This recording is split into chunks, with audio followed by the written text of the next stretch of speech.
سلام كم تمسيز خبركم تعزبتي علتاوي زينا انه ساعة شعات اخيلو مالتين لو مسنبت شوعات حمل السدالو زيناتات وزن حيزلكم قريب لكم نمكتالكم بخبر زعدم صحاتكم تصنح ميكائيل حربو فلما مكنت وتاتو فيلم اب نوس زوبا من حيلي بقعت تمرتين من محياش تسلاسل عمامات وسيتاو مبار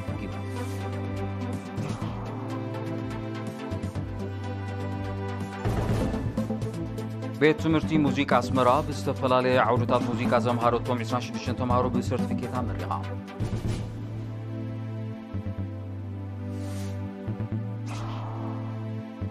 بينيام جرمايا بتور دي فرانس مزغبو زلو عوتا بيرتا بلعل حاغوسن حبنن فنبلالو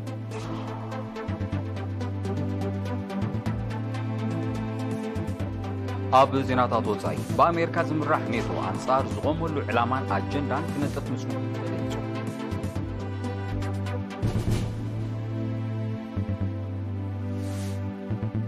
مالي نيجرن بوركينا فاسو تكبار وتادراوي كيدان مقلطاف كسرحات ترايه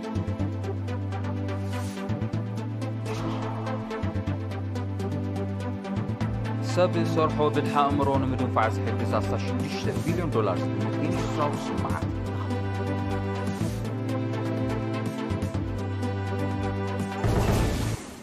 زرزر زينا بيت صحفة تمرتي ابنو زوبا من حيلا بعامة تمرت 2023 4 بقعت وصيت تمرت نمم حياش بموهاتكم من اكلات منقستن زت سلاسل عمامات وصيت او منبارو جمجمو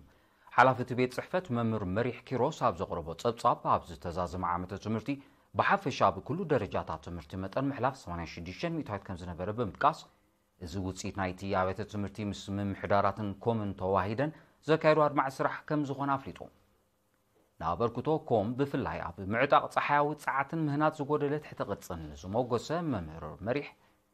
ኣብቲ ንኡስ ዞባ ካብ ዝርከባ ኣብያተ ትምህርቲ ኣብተን 11 ፀሓያዊ ፀዓት ብምውዳዱ ተምሃሮ ብድምፅን ምስልን ዝተሰነየ ትምህርቲ ከቐስሙ በቂዖም ምህላዎም ሓቢሩ ሱፐርቫይዘራት ቦጎኖም ኣብ ዝበዝሐ ኣብያተ ትምህርቲ ንመምሃራን ስልጠናታት ከም ተዋሃበ ብምግላጽ ሓሓሊፉ ዝተረኣየ ድኹም ተገዳስነትን ምቁራጽ ካብ ማኣዲ ትምህርትን ንምፍዋስ ብዕቱ ክስራሕ ተሓሳሲቦም ሓላፊ ጨንፈር ትምህርቲ ዞባ ደቡብ መምህር ተዝጊ ኪዳነ ቦጎኑ ብቕዓት መስርሕ መምሃርን ምስትምሃርን ንምውጻጽ ስሉሳው ዝምድና ክሕይል ብምዝኻር ሕፅረት ኣብያተ ትምህርቲ ንምምላእን መነባብሮ መምሃራን ንምድጋፍን ብደረጃ ኮም ንዝውሰዱ ተበግሶታት ኣመስጊኖም ኣብ መወዳእታ ጊዜያዊት ኣመሓዳሪት ንኡስ ዞባ ምን ሓይሊ ወይዘሮ ትርሓስ ፍቓዱ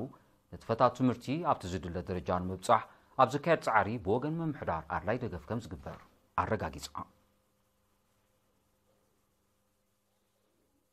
ናብ ካል ዜና ምስንሰግር ቤት ትምህርቲ ሙዚቃ ኣስመራ ብዝተፈላለየ ዓውድታት ሙዚቃ ዘምሃረቶም 26 ተምሃሮ ሎሚ ብሰርቲፊኬት ኣመሪቓ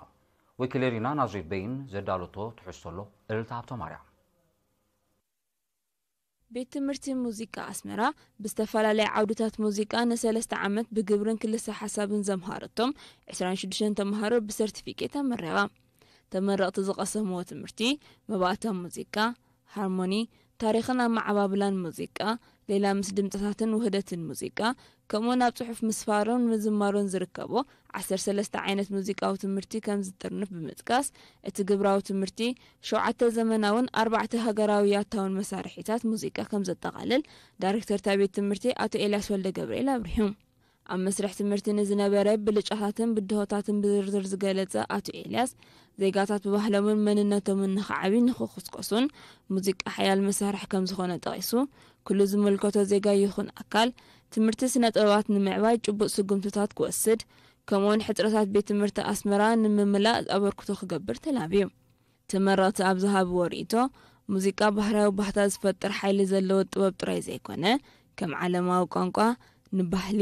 ያታ መንነትን ሕብረተሰባት ዘንጸባርቕን ዘላልን ስለ ዝኾነ ኣብ ዕቤት ሙዚቃ ሃገርና ምቕሉል እጃሞም ንምብርካት ፍልጠቶም ኣብ ካልኦት ንምስግጋርን ኣበርቲዖም ከም ዝሰርሑ ኣረጋጊጾም ኣብቲ ዕለት ጸብለልታ ንዘርኣዩ ተመረቕትን ኣብ ቀዳማይን ካልኣይን ዓመት ንዝመሃሩ ዘለዉ ዕውታትን ሽልማት ተዓዲሉ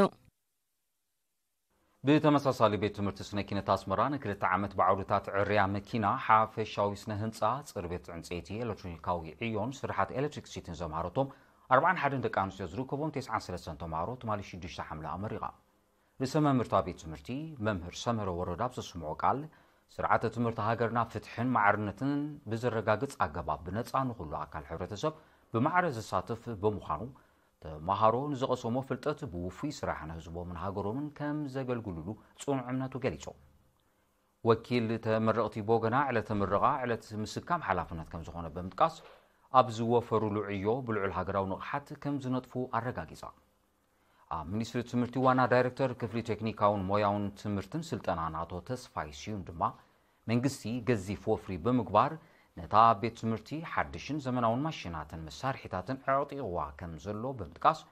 ተማሃሮን ዝቀስሞ ፍልጠት ብግብራው ስራሕ በመድንፋዕ ኣብ ዝምደብሉ ቦታ ኣርኣያ ተወፋይነት ክኾኑ ተላብዩ ኣብ 1954 ዝተመስረተት ቤት ትምህርቲ ስነ ኪነት ኣስመራ أبزي ناي 7 عامت أقول تاسات 10,000 مويا وانا مريقة أبصرح علم كم زوافرت سنداتها ينتصر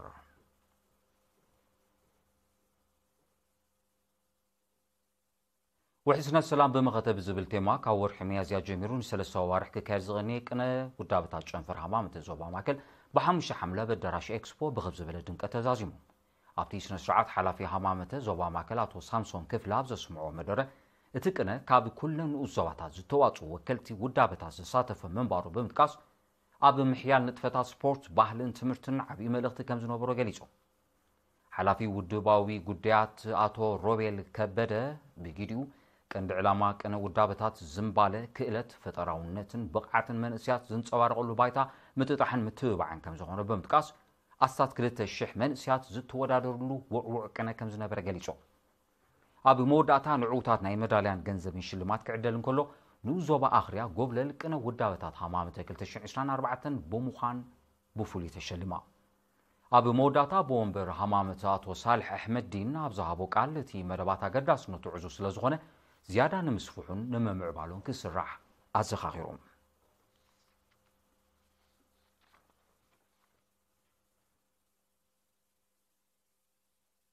ጨንፈር ሚስር ሕርሻ ዞባ ጋሽዋርካ ካብ ናይ ክሽነ ጉሓፍ ባህርያው ደኹዒን ምፍራይ ብዝነጥፈሉ ዘሎ መደ መሰረት ኣብሳዋ ብክልስ ሓሳብን ግብርን ዘሰልጥኖም ኣባላት ማእከል ስልጠና ሃገራዊ ኣገልግሎት ብሰለስተ ሓምለ ተመሪቖም ኣብ ቤት ጽሕፈት ሕርሻ ሳዋ ርእሰ መምህር ኣካዳምያውን ሞያውን ስልጠና ኢንጂነር ኢብራሂም ዓሊ ኣብ ዘቕረቦ ጸብጻብ ነቲ መደብ ንምትግባር ዝሰልጠነ ዓቕሚ ሰብ ስለዘድሊ ካብ ኩለን ኣካላት ሎጂስቲክ ክፍላተ ሰራዊትን ኣፍሬቲ ትካላት ማእከል ስልጠናን ዝተዋፁ 43 አባላት በመምስራህ ናይ ክሽነ ጉሓፍ ምድላው ኮምፖስት ከምውን ሰዓቢናት ቀመማው ድኹዒ ከም ዝሰልጠኑ አረዲዩ እቲ ስልጠና በምድላው ፈሳሲ ባህርያው ድኹዒ አጠቃቅማ ፈሳሲ ድኹዒ ካብ ፀሃያይ ባሕርን ተርፍ መረፍ ዓሳን ዝስራሕ ፀረ ባልዕ ምድላው ባህርያው ድኹዒ ብድሩቕ ነገራት ምድላው ባህርያው ድኹዒ ካብ ጉሓፍ ክሽነን ተርፍ መረፍ ምግብን ዘጠቃለለ መንባሩ ዝሓበረ ወኪል ተመረቕቲ ዝወሰሞ ፍልጠት ናብ ካልኦት ንምትሕላፉን አባይታ በግብራው ዒዮን ንምንጽብራውን ከም ዝሰርሑ አረጋጊጾም አዛዝማ ከስልጠና ሃገራዊ አገልግሎት ኮሎኔል ደበሳይ ግደ ድማ ናገዳስነት ናይቲ ስልጠና በምጥቃስ ሰልጠንቲ ብዝቀሰሞ ፍልጠት ብትግሃት ሰሪሖም ሕርሻው ምህርቲ ንምስሳን ክሰርሑ ተላቢዮም ብዘይካዚ ካብ ወርሒ ነሓሰ 2023 ኣስታት 1 ዓመት ኣብ ሳዋ ባዕውድታት ስነ ኣትክልቲ ምርባሕ ደርሁን ንህብን ከምውን ምፍራይ ባዮጋዝ ዝሰልጠኑ 327 አባላት ሚኒስትር ሕርሻ ከም ተመረቑ ወኪል ኤሪና حبيرهم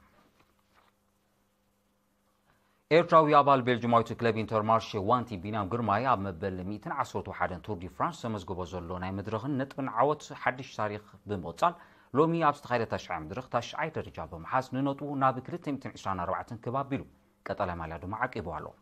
እዚ ድማ ዓወታቱ ድማ ኣብ ኤርትራውያን ኣብ ዝነብሩለን ሃገራትን ብልዑል ሓጎስን ሓበንን ይጽምበል ኣሎ ድሕርቲ ኣብ ሻምናይ መድረኽ ዘመዝገቦ ዳግማይ ዓወት ኣብ ቀንዲ ጎደናታት ከተማ ኣስመራን ዝነበረ ጽምብል ብዝምልከት ሰኣላ ዮሃንስ መብራቱ ዘዋሃዶ ትሕዝቶ ስዒቡ ከቕርብ እዩ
ዝኸበርኩም ተዓዘብቲ ዝስዕብ ዜናታት ወፃኢ ክኸውን ንምክትታልኩም ደጊመ ብኽብሪ ዕድም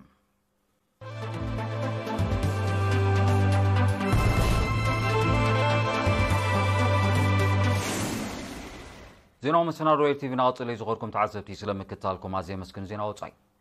ቀዳማይ ሚኒስትር ሃንጋሪ ቪክቶር ኦርባን በኣሜሪካ ዝምራሕ ኪዳን ሰሜን ኣትላንቲክ ኔቶ ኣንጻር ዝቖመሉ ዕላማን ኣጀንዳን ክነጥፍ ምጽንሑ ወቂሱ እቲ ኪዳን ኣብ መንጎ ኣባል ሃገራት ወተሃደራዊ ጥምረት ብምሕያል ግዳማዊ ተጻብኦታት ምምካት ከም ዝቖመ ዝሓበረ ቀዳማይ ሚኒስትር ኦርባን ኣብዚ እዋን ግና ንኻልኦት ናይ ምጥቃዕ ኣጀንዳ ሒዙ ይንቀሳቐስ ከም ዘሎ ኣረድዩ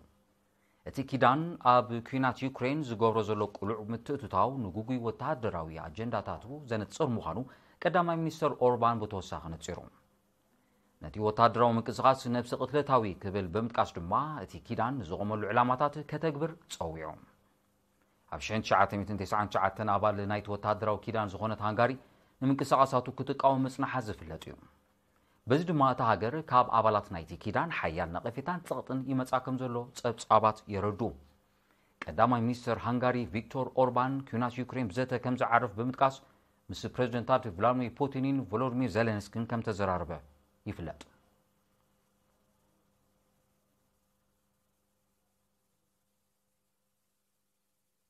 أقدمن وتهدروا كيدان كمسرتا استسمع مع مالي نيجر بوركينا فاسون تكبارو نمقلطاف كم زسر حفريطان براحت سلسين هاجرات بشدشت حمله عب نيجر عب زكايرو ركب اتي كيدان قداماو تصابوتات نممكا ترو لعل مخانو بمحبار تكبارو نمو حاس كتصعرو ترداديو أقدمن كاب أبالنت كتبا ود بمعرب أفريقيا مالت إيكواس زسحابا مالي نيجر بوركينا فاسون نابتو ود بكملسان زقربلن زولو تصاوعد كمزي قبلو أبتركبانا تسيران እቲ ካብ ዝምስረት ኣስታት 50 ዓመታት ኣውፂሩ ዘሎ ውድብ ኣብ ቆጠባዊ ይኹን ጸጥታዊ ገስጋስን ዝተጻውቶ ተራ ከም ዘየለን እተን ሃገራት ገሊጸን እቲ ዞባዊ ውድብ ኣብ ሰለስቲን ሃገራት ድሕሪ ዝተኻየደ ዕልዋታት እገዳ ከም ዝወሰነለን ኣባልነተን ከም ዘወንዘፎን እውን ዝዝከር እዩ ቆጠባዊ ውድብ ምዕራብ ኣፍሪቃ ማለት ኤኮዋስ ኣብቲ ዞባ ግዳማዊ ምትእትታው ንምግታእ ክሰርሕ ከም ዘይጸንሐ ሰለስቲን ሃገራት ወቂሰን ኣለዋ ማሊ ኒጀርን ቡርኪና ፋሶን ግዳማዊ ምትእትታው ብምቅዋም أمريكان عسكري تصنح سراويت فرنسان ربحتاتا زنطفو تكالاتن كوتو كم زوسنا زفلتين أبزباط ريبابليك تشاينا ككاد أبزغنيها قراو على سب صرحو بالحا أمرو أسا 6 بليون دولار زقمت إندستراو سمعة تغتيمو أبتاقات أمو بوحدو 24 إندستراوي تكالات استفلالي هاقرات بحبار كسرحا زخلن سمعة تفراريمان نتبعينتو فلي زغنه علما وعلا لعلي 300,000 سبات باكل كعزوبو خلو أسات 2 بليون دما بمانزا تخاتاتيلوما اتو على بمعبال تتصلات وتاو تراكم زلو زغلصا اندستراوي تكالات تمساسالا غاطايمتات كزايد صويعن حافشاوي بايتو ودب حبرات هاجرات نتي تصلات ممعبال هاجراو متحبار كعزز زباوت ريبابليك تشاينا ابز حلف قربا معالتات نزغربتو امامه بمولو دمصي كم زدغفو زذكريوم هزباوت ريبابليك تشاينا تاجيكستانن قطبا صعات حرشان صتان ابزلكوبوم لعل 20 صلاتات بحبار كسرحا زخلن سمعت كتيمان እዚ ስምዕ ዝተበጽሐ ኣብ ታጂኪስታን ዕለት ክፍጽም ዝቐነየ ፕሬዝደንት ሺ ጂንፒንግ ብ5 ሐምለ ምስ ፕሬዝደንት ሃገር ኢማሞሊ ራሕሞን ኣብ ዘካይዶ ርክብ እዩ ክልቲን ሃገራት ኣብ ምውሓት ዞባውን ዓለማውን ጸጥታ ከም ዝተሓጋገዛውን ኣብቲ ኣብ ርእሰ ከተማ ዱሻንበ ዝተኻየደ ርክብ ተገሊጹ ህዝባዊት ሪፓብሊክ ቻይና ብቁጠባት ታጂኪስታን ንምድንፋዕ ከም እትተሓባበር ድልውነታ ክትገልጽ እንከላ ታጂኪስታን ድማ ኣብ ደሴት ታይዋን ዝግበር ምትእትታው ብትሪ ከም ትቃወሞ ኣነጺራ ተግባራውነት ናይቲ ተበጽሒ ዘሎ ስምዓት ንምውሓስ ብዕቱ ክስራሕ ምዃኑ ፕሬዝደንታት ክልቲአን ሃገራት ኣፍሊጦም ኣለዉ ኣቐዲሙ ኣብ ካዛኺስታን ተመሳሳሊ ዕለት ዝፈጸመ ፕሬዝደንት ሺ ጂንፒንግ ሓያሎ ስምዓት ከም እተፈራረመ ዝዝከር እዩ ኩሉ መድያዊ ዝምድና ህዝባዊት ሪፓብሊክ ቻይናን ሃገራት ማእከላይ ኤስያን እወታዊ ገስጋስ የርኢ ከም ዘሎ ጸብጻባት የረዱ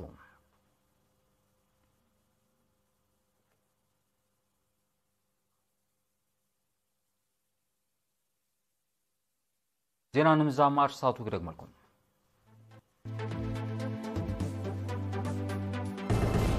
አብኑ ዞባምና ኃይሊ ብቃዕ ትምህርቲ ንምምሕያሽ ዝተሰላሰለ ዕማማት ውፅኢታዊ መንባሩ ተገሊጹ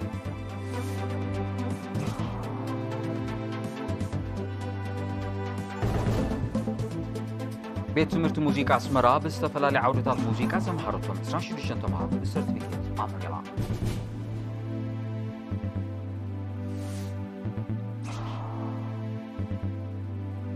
ቢንያም ግርማያ ብቱር ዲ ፍራንስ ዘመዝግቦ ዘሎ ዓወታ ብኤርትራ ብልዑል ሓጎስን ሓበንን ተናግሮ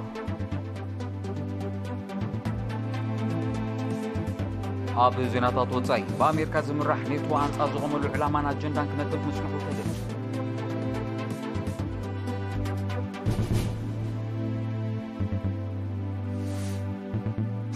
ማሊ ኒጀርን ቡርኪና ፋሶ ትግባሩ ወታደራዊ ኪዳን ምቅልጣፍ ክሰርሓ ተዳልየን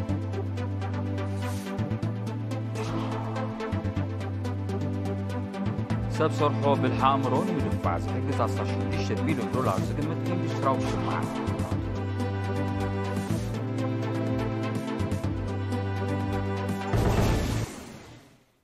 زغوركم تعزبتي نلومي شستدالو زينا أبزي فتصم لومي نزت خايدة مبل تشعى مدرخ تور دي فرانس كلتشن عشان روعة زيدس استعستو